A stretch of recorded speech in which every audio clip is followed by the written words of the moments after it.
थोड़ा कठिन चीवरदान के लिए ध्यान में रखिए। हमारे आश्रम के चारों कठिन चीवरदानों की तारीख आपको पता होगी, पता है ना? आप लोग इनमें किसी भी कार्यक्रम कहीं पे भी चले जाएं, पूरा संघ हमारा है, सभी जगह इकट्ठा है। हम भी नागपुर जा रहे हैं, यशवंती जी भी नागपुर जा रहे हैं, हम भी बुल्ढाना जाएंगे, यशवंती जी जाएंगे, तो हम सभी भिक्षु लोग इकट्ठा ही सभी जगह जा रहे हैं, है ना? तो आपको जहां नजदीक पड़े आप उस कठिन चीवरदान में सम्मिलित हो। प्रत्यक्ष रूप से चीवरदान देना ही ऐसा आवश्यक नहीं।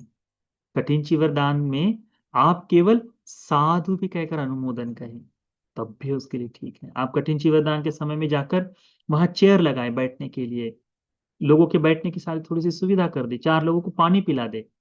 आप कठिन चीवरदान में सम्मिलित हैं। यदि किसी के मन में आए ना कि मैं चले जाऊं और मैं दान नहीं कर पाऊं, मैं तो वस्तु ले जाऊंगा, परंतु वस्तुओं की संख्या तो ऑलरेडी पहले ही तय हो चुकी है, कैसे करेंगे? फिर आपको मन में बुरा भी नहीं लगना चाहिए। ये इसलिए इसलिए बता रहे कि हर साल होता है। लोग बगैर बताए बहुत सारी चीजें लेकर जाते हैं और फिर कहते हैं कि बंते जी हमको देने दो, हमको देने दो। अब जो कार्यक्रम का एक पूरा नियोजन बना के रखे हैं, तो कई बार होता है ना कि उस नियोजन पर नहीं चल पाते। यदि आप लोगों को सबको जाने ही दे, सबको करने ही दे, तो बहुत सा कार्यक्रम एक तो देरी तक हो जाता है, बहुत सी चीजें हैं, धर्म देशनाओं में अंतराय आ जाता है। अंतराय का मतलब क्या है बताओ? बाधाएं। क्या है? बाधाएं, हाँ। ठीक है। पाली के शब्दों को थोड़ा थोड़ा याद करके रखो, हम भी सीख रहे हैं पाली, तो आप भी इसका थोड़ा थोड़ा अभ्यास करो। तो अंतराय आता है, तो उसको अवॉइड करने के लिए आप शांति से जाकर जो प्रधान भिक्षु है उसके साथ बातचीत कर सकते हैं। स्वयं के हाथों ही सब कुछ होना चाहिए ऐसा नहीं है। ठीक, आप उसमें सम्मिलित हो जाए, वहां है उतना ही बहुत है। उसमें अनुमोदन कर दीजिए, आनंद आनंद से भर जाइए।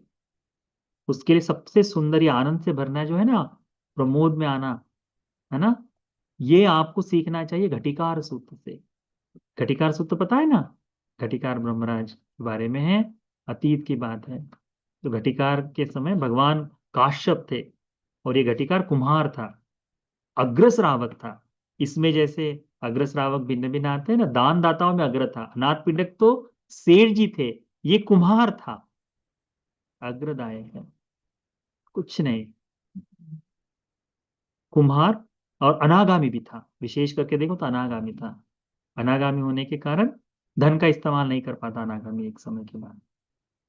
तो केवल अपनी मिट्टी जहां से मिली वो लेके आए, और उसके मटके बनाकर इस मटकों के एवज में हमको दाल चावल दे दो करके।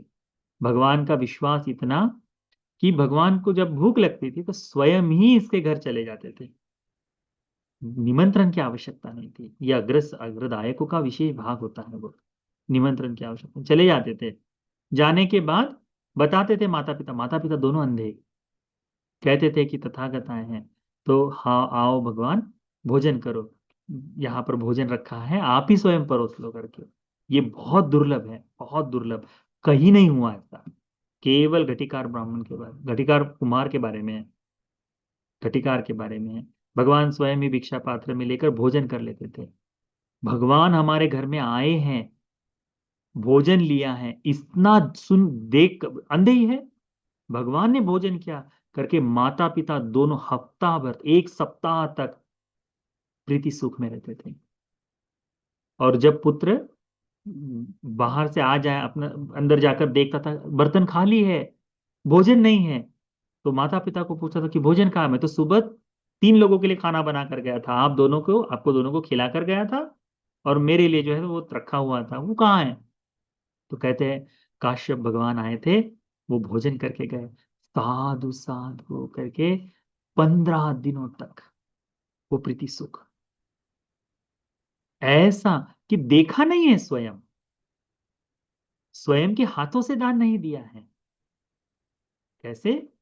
कि भगवान का वो अनुग्रह की, हाँ आपका स्वीकार कर लिया है, मेरे ऊपर अनुकंपा है, वैसा चित्ता आप लोग चलाओ। हाँ, सहत्य दानंग देती का महात्म्य है, परंतु जब आपके घर में भोजन दान के लिए निमंत्रण हो, परंतु जब समूह से कार्यक्रम हो, तो वहां पर उस हिसाब से कि वहां जो व्यवस्था बनी है उसके लिए, क्योंकि अभी वर्षावास का कार्यक्रम सभी जगह सभी विहारों में शुरू होगा।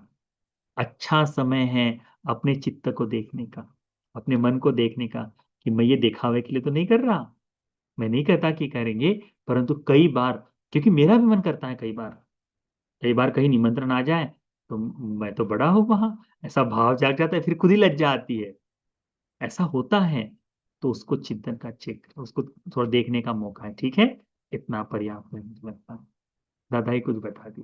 ठीक। तो आज के लिए इतना काफी है। इस वर्षावास के समय में जहां जहां कठिन वरदान हो रहा है, साधुकार देकर अनुमोदन करें।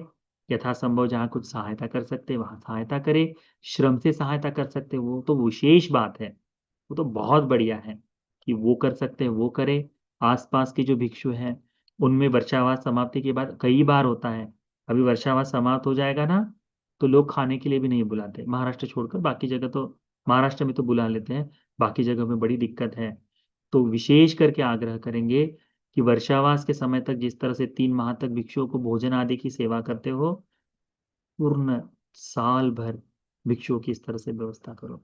किसी के मरने का इंतजार मत करो कि ये आदमी मर जाएगा तो उसके के लिए मत्तक भोजन कराऊंगा करके, पुण्यानुमोदन का खाना कराऊंगा। कोई जन्म लेने की इंतजार मत करो।